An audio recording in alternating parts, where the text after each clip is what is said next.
in the meantime, the Nigerian government has formally unveiled a new national development plan. It was a 5-year economic program that was designed to move the country from its present recovery phase into a total transformation.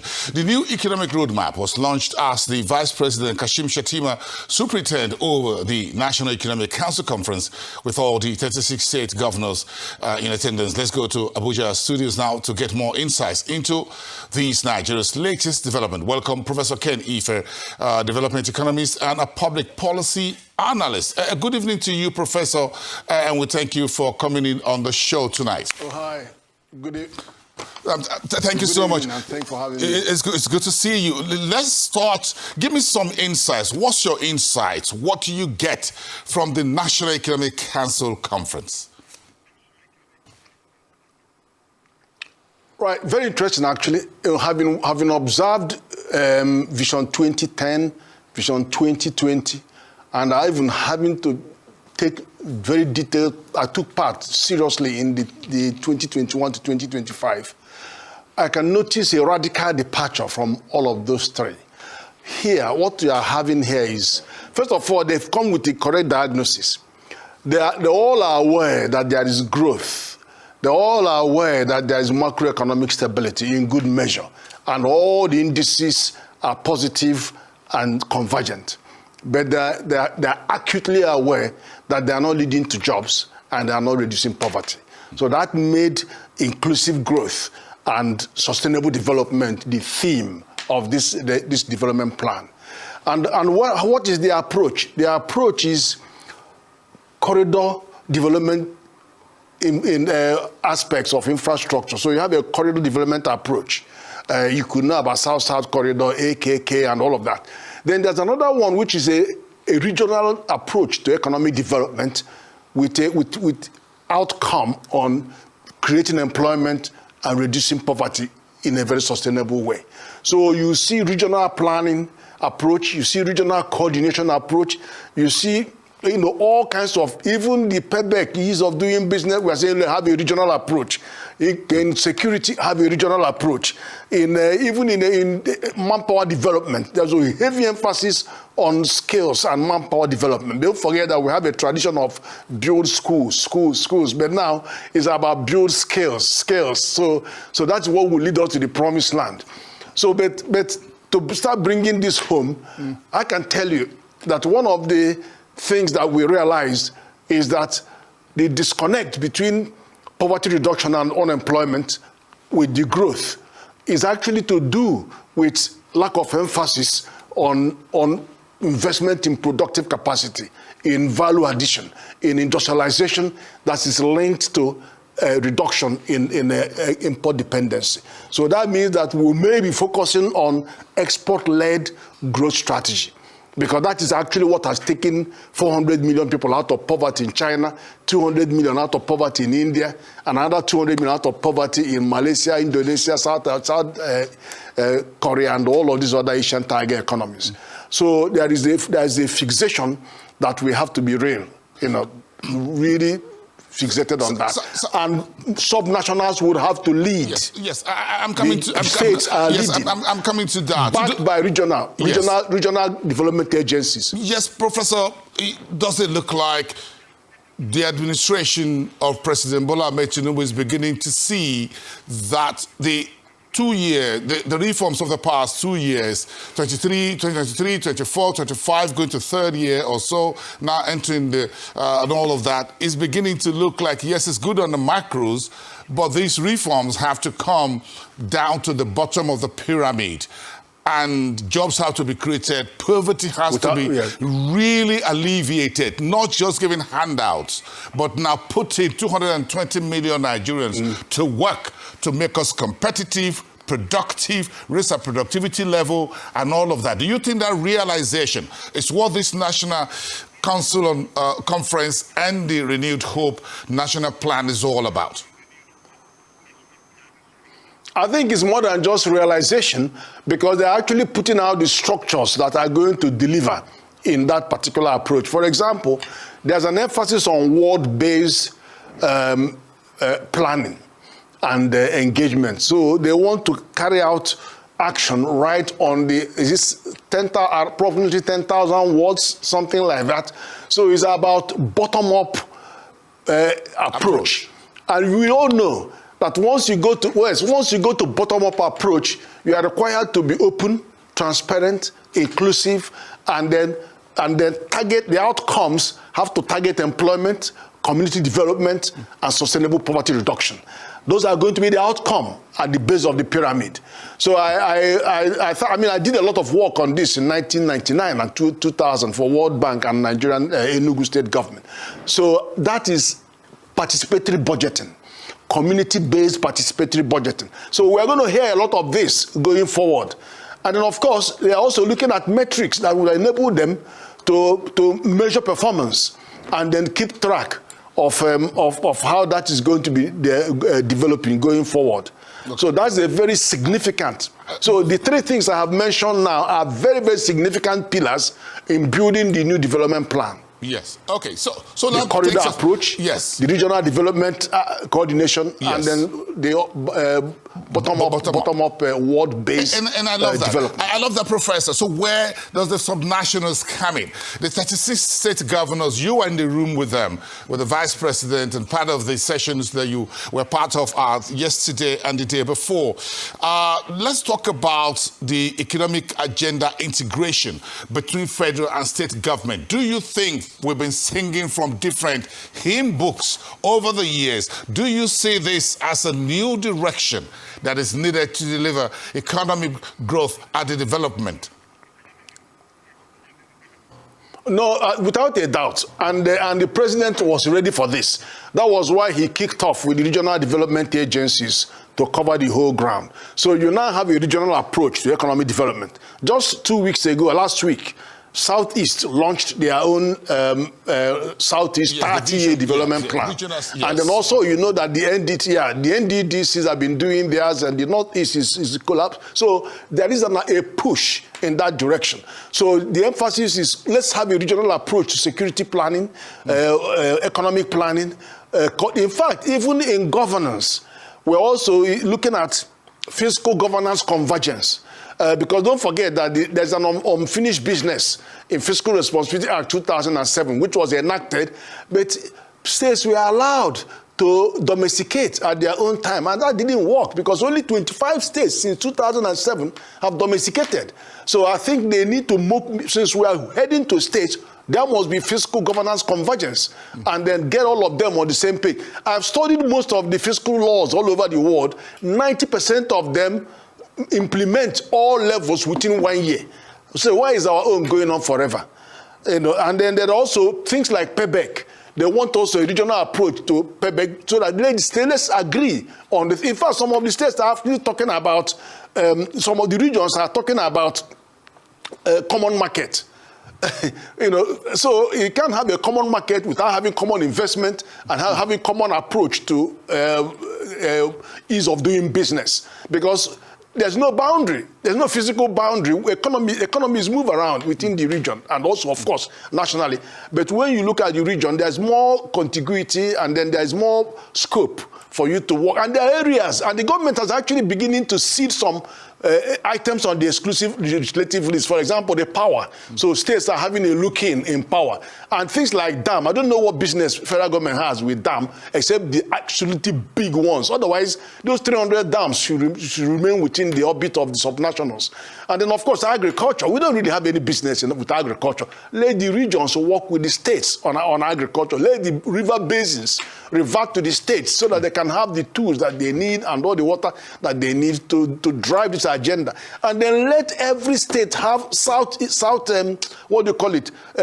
economic zones or free trade zones. Let every state have one. And in fact, let the government, federal government and state government collaborate in putting 5 to 10 megawatts in each of these zones so that every state knows we can go here and do business.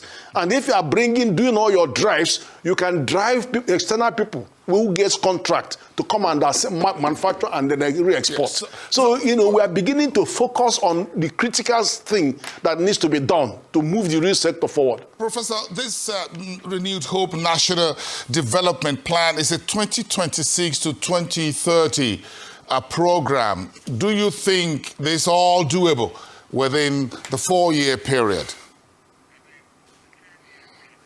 Oh, no, without a doubt. Let me tell you, I think I waded into that debate. First of all, the core of this is it possible that we can attain $1 trillion economy in the time frame of 26 to 2030? I had to wade in on that. Let me explain to you, Boston. Nigeria is already a $1 trillion economy. Our purchasing power parity is $1.28 trillion, ahead of anybody in Africa. But what happens is that when you look at if you look at dollar-based or dollar-denominated GDP, real GDP, yes, that's where you start having all these figures. Today is 180, 185, the other one is 2 there, because it's now playing to the exchange rate in your economy. Now, let us assume that our current GDP is 300 billion. Let us assume. Yes. And that is already based on about $400 about 400 trillion naira divided by the current exchange rate. If the exchange rate of 1,430 goes back to 500 to $1 as it was in May 2023, that 300 billion you are looking at becomes almost 800 to 900 billion dollars immediately. So how if it goes to about 1,000, how do we walk away to that? Wait, no. Let me explain. Because what I have been seeing, people are banding everywhere. Some linear model, they are banding all kinds of linear models and static models that just tells you, well, if you want to move from where you are now, that you need 40% growth rate to actually head down to 1 trillion in 2030. Yes. Yeah, that's if you have a static model or linear model. But also, don't forget that if, for example, the growth rate, the dollar to naira becomes 1,000 in any period within this period, immediately what is looking at 300 billion will immediately become 500 billion. Then the rate you require to go up to 500 drops automatically. So where's the productivity? And let me give you a snapshot. Where would the productivity come in to drive that? To move from 1,300 to 1,000 naira to 500 naira to the dollar? I'm coming to that. If you take a snapshot of 2030 and says this is Nigeria with $1 trillion economy, let me give you an idea of what the structure of our economy will look like. The industry would move from 19% GDP to 33% GDP, which means industry will account for $330 billion of that 1 trillion. The growth rate required for industry to go there is 15% growth rate. I will tell you how it is possible, because when you come to the realm of industry, you have multiplier effects in industry. Because whoever knew 2 years ago that Nigeria will get out of import of fuel to a self-sufficiency in refining, because Dangote stepped in with $20 billion, which is going to double in the next 2 years. And BUA is doing 200,000 barrels in Akwa Ibom, and then $50 billion is going to Ondo to do a refinery. Another refinery is coming. Let's look at how industry, you can have that transformation. Then you have solid minerals, gold and lithium going to be processed. That is going to create a dynamic of its own. And don't forget that while you are beneficiating the mineral, refining the mineral, you are creating more jobs, service jobs on top of that, and multiply. Production has multiplier effects. So let me come to the second one. This is services. Services will move from being 50% of our GDP, 54% of our GDP, to 50% of our GDP. So that services you are seeing will become $500 billion. But the growth rate you require to do that will be about 12 to 15%. Now, the other one is agriculture. Agriculture will move from 22% of current 22% of our GDP to about 17%, which means agriculture will be returning about $170 billion, requiring about 12% growth rate in that. But don't forget that this agriculture will have a component of bioeconomy, circular economy, and then agro-processing. So it's a completely different picture that we are going to get. And the driver will be productivity. It will be productivity, and that productivity, which what I argued, let me land on this. What I argued, if you look at the quantum leap from 19% to 33%, almost doubling on industry, you can only achieve that if you target export, if it is export-led growth, and it is targeting value addition and industrialization. And you must aim it to the level of import, because you must focus on import substitution. If you are not focusing on import substitution, then your backward integration will have no meaning. Your import substitution will not have no meaning. So you must focus on the import dependence. So that's where you have to focus this agenda. Do you think the plan to go investment budgeting is one of that approach to deliver, to drive in capital? Because you're not going to do manufacturing competitors without allowing the private sector, those with deep pockets, local and foreign, to take the driver's seat. Three things. One, even from the last development plan, we projected 350 trillion, of which all levels of government were going to contribute 50 trillion. And it was the private sector that was expected to bring in the other 300 trillion, which is 85%. The same goes now. We're still looking at private sector to do that, but with a different approach. The approach is this, that one, we have to go, they now want to go to add investment budgeting, so that, we started, remember when we did Murphy? In 2023, it was about leveraging the assets, because all our borrowing has been debt-based, and we are saying we need to bring asset-based financing so that you can now remove those from the balance sheet of the federal government. So that is the major approach. So that is now putting paid. This approach, investment target, is to being paid to that, because you are going to be targeting those assets. We have over 34 trillion naira in federal assets. So you don't go and sell them anyhow. You leverage them and bring private sector investment into those, which means we now have to be careful about how we handle PPPs. You have to treat them carefully so that they can leverage their resources, their finance, their competence, the speed of their operation, everything, so that in the next 5 years, will be hit the ground running. So that is one of that. But then also, they also looked at what federal government has been spending their capital budgets on, and they felt that they are not getting much return. They are not getting much investment return in those ways that they are spending. So they want to be explicit. If you have a pilot with Niger State, and then you can see that, if federal government puts this amount, and Niger State puts that, and private sector, then they want to replicate that. So that is the kind of mentality that was filtering through.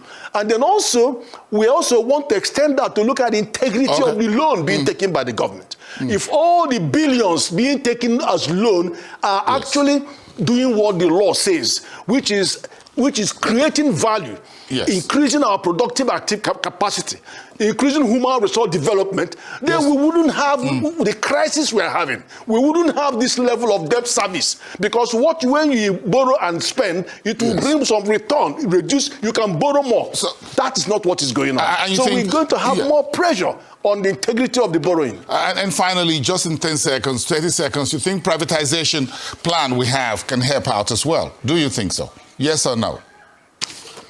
No, but that is the thing, because you are talking about securitization of assets, you are talking about privatization of assets, you are talking about that is what it is. You can paint it in another language, but that is exactly what it is. But here you are now seeing convergence, because you are focusing on the subnationals. You want them to lead. So that is the decisive difference, is that subnationals are coming up now and taking up the reign. And then let me give you an idea. For all the states, for us to go to 1 trillion, all the states' GDP would have to increase by about 250 to 300%. So I have an allocation table, what each state would land in a $1 trillion economy. But it's also, for them to do those, you have to... I love that, and you can share that with us. We appreciate it, Professor Ken Ife, development economist and public policy analyst. Thank you so much for your time tonight and those insights you harvested for us from the National Economic Council conference this week. Thank you so much for those insights. We appreciate your work as always and making the time here on the Arise Exchange. Thank you so much. Have a great evening out of our Abuja studios this morning.